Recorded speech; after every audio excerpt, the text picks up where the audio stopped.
Present the best in tropical paradise, mutually beneficial for both the thousands of Europeans who head there and the locals who thrive from their tourism.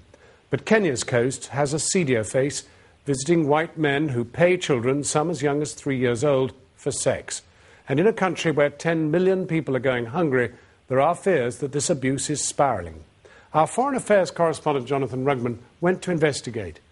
His journey started around the villages of Mombasa and then on to Mtwapa and Malindi. Some viewers might find this special report disturbing. Its beaches are the stuff holiday brochures are made of, and tourism is a major money spinner for one of the world's poorest countries.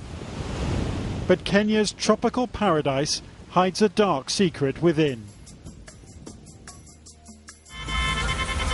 We've been on a harrowing journey.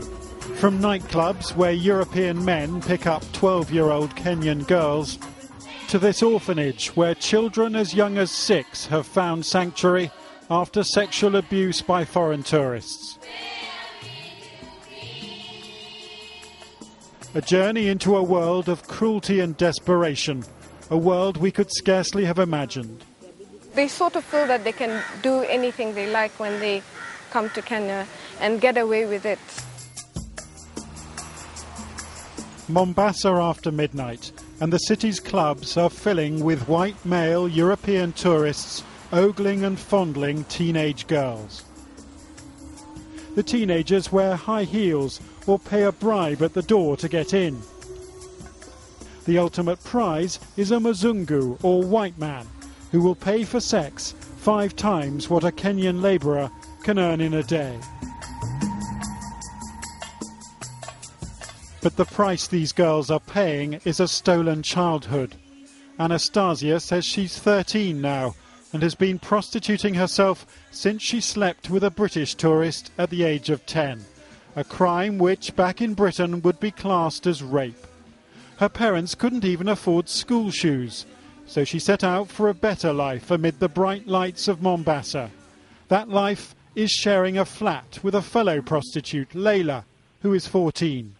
And both girls say the number of children involved is growing. When I started at the age of 12, I could go into a nightclub.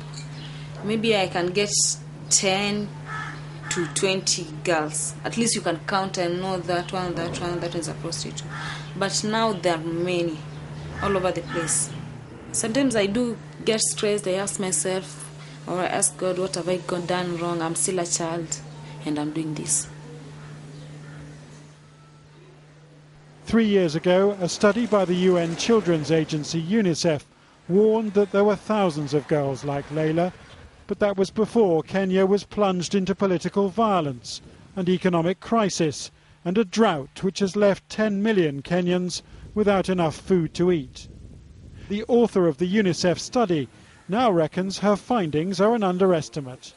The study pretty strongly demonstrated that it was approximately 30% of the population of children between the ages of 12 to 18 who were engaged in some form of sex work.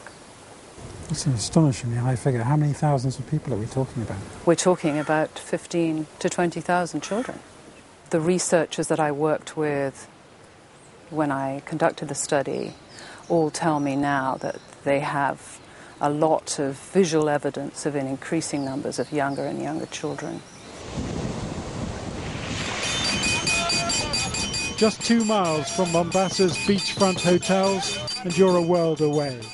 We found local tribesmen dancing in memory of a dead friend.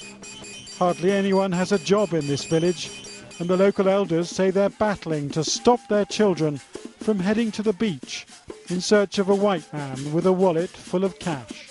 When you go to the beach, you will get a European, a foreigner, who will give you money.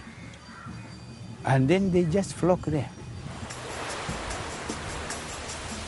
We had heard that resorts north of Mombasa were the centre of the underage sex trade, so we drove for about an hour to a village near the town of Malindi.